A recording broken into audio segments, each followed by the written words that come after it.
Sometimes we have to ask ourselves, what's using my life? Heard a guy give a lecture one time that says, we are today what we were when. And he was talking about the fact that we, to a great extent, behave, think, react because of some previous experience that we've had. One of the things that we know about life is that it is always changing. Sometimes you're up, sometimes you're down. Sometimes things go real well, and sometimes they don't. Sometimes you're happy, and sometimes you're sad. Now that's that thing called life.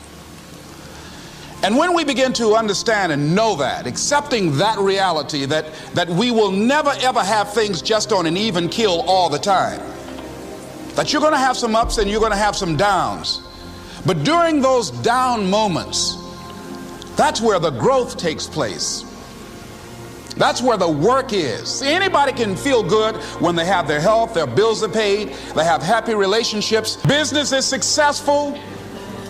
Anybody could be positive then. Anybody can have a larger vision then. Anybody can have faith under those kinds of circumstances. Am I correct? See, but the real challenge of growth, mentally, emotionally, and spiritually, comes when you get knocked down. Somebody said that adversity introduces a man to himself or a woman. How you handle it, that's where the growth takes place. When I was facing some challenges, I had a guy say something to me, and I suggest this is one of the first things that you want to do when you're facing a challenge. You want to get unstuck. Evaluate where you are. Look at it, assess yourself. Assess yourself and assess the situation. What brought you there? What role did you play? Earl Nightingale had a saying I like. He said, all of us are self-made, but only the successful will admit it. What has brought you to this point? What did you learn from it?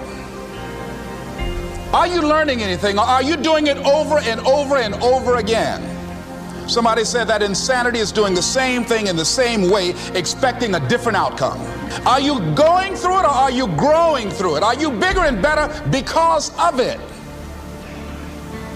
Because it's not going to leave you until you grow through it. I was going through a major challenge in my life that was wearing me out, that was using me. You see, your mind is you know, when you go into a service station to get gas, you don't go in there and just start pumping. When you push the lever up, it clears the previous bill. By the same token, if you want to begin to move, you've got to clear your mind of all the unnecessary luggage and baggage that's weighing us down.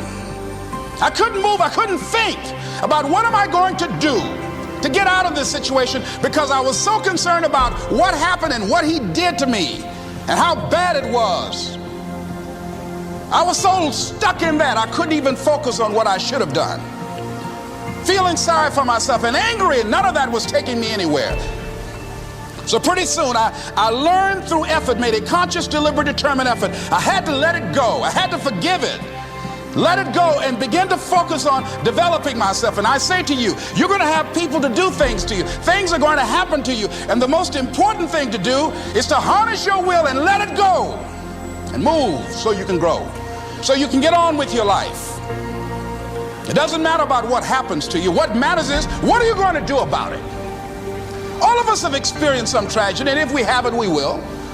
And you can either let it destroy your life, or you can build upon it.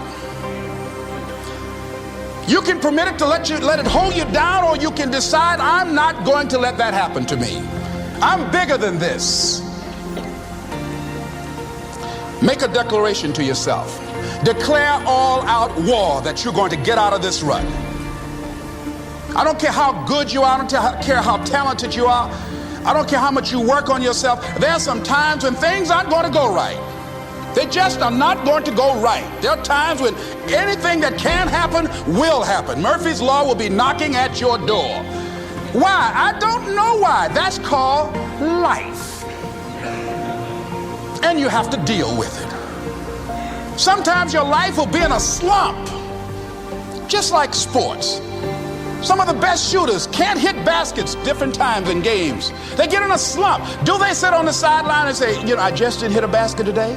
No, they continue to execute. I suggest to you that if you are facing a challenge, don't stop. Stay busy. Work your plan.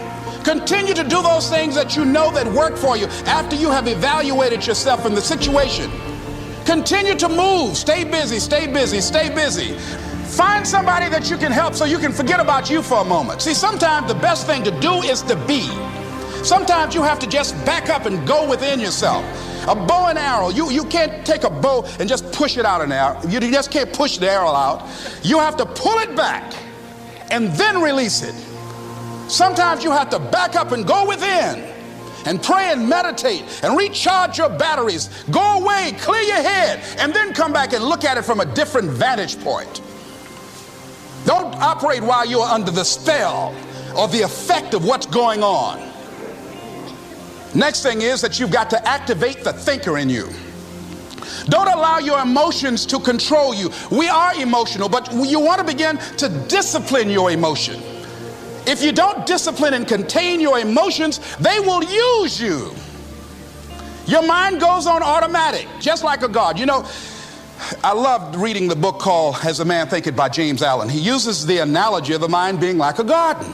You know, weeds don't have to have any encouragement to grow. You don't have to water them. They don't have to get sunshine. They don't have to have fertile ground. They will grow through the cracks of a sidewalk. Am I right?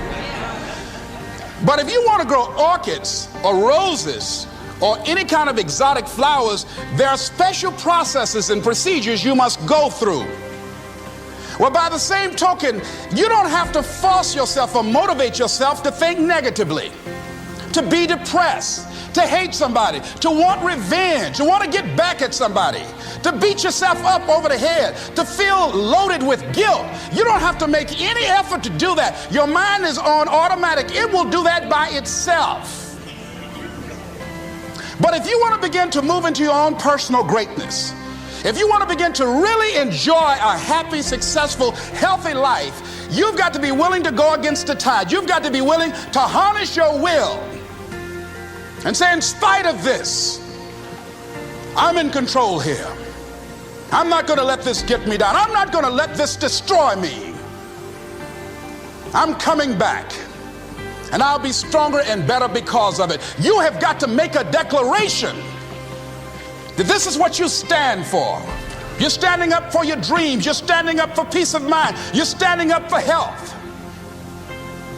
You want it, and you're going to go all out to have it. It's not going to be easy. When you want to change, it's not easy. If it were in fact easy, everybody would do it. But if you're serious, you'll go all out.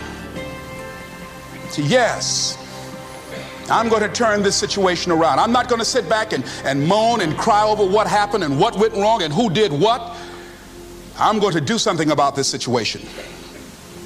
The next thing that is important is that expect things to get better for you, because they are. See, life is cyclic. You're not, whatever experience you're having right now, it has not come to stay. It has come to pass. Not to stay, just to pass. It's just going through. The biggest challenge is to know what's happening. This is a part of this thing we call life. This too shall pass. And maintaining perspective, putting it in perspective. The other thing is take full responsibility for your life. Accept where you are and the responsibility that you're going to take yourself where you want to go. Someone said we have two primary choices in life. We can either accept conditions as they exist, or we can take the responsibility to change them. See, a lot of people want to exempt themselves from taking responsibility. All they want to do is talk about the problem. Every time you see them, they'll tell you their story over and over and over and over again. No. You want to take responsibility for your life. I got me here, I can get me out of this. And I'm getting out. I'm not going to be a volunteer victim. George Bernard Shaw said there are two kinds of people in life. You know, he said those that make things happen, those that watch things happen, and those that don't know what happened. And he said the people that get along in this life look around for the circumstances that they want, and if they can't find them, they make them. They create them.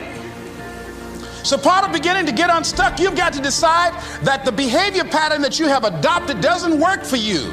You've got to change your strategies, and changing your strategy means reinventing your life, recreating you, and you have the power to do that. You can decide that you're going to change, that you're not going to be a wimp. You can decide that you're going to stand up to life. You can decide that I'm going to live each day as if it were my last. You have the power to make that decision. You can decide I'm going to work on myself and develop myself. I'm going to empower me. And all of these things that are happening to me right now, they're just temporary inconveniences. They're not stronger than I am.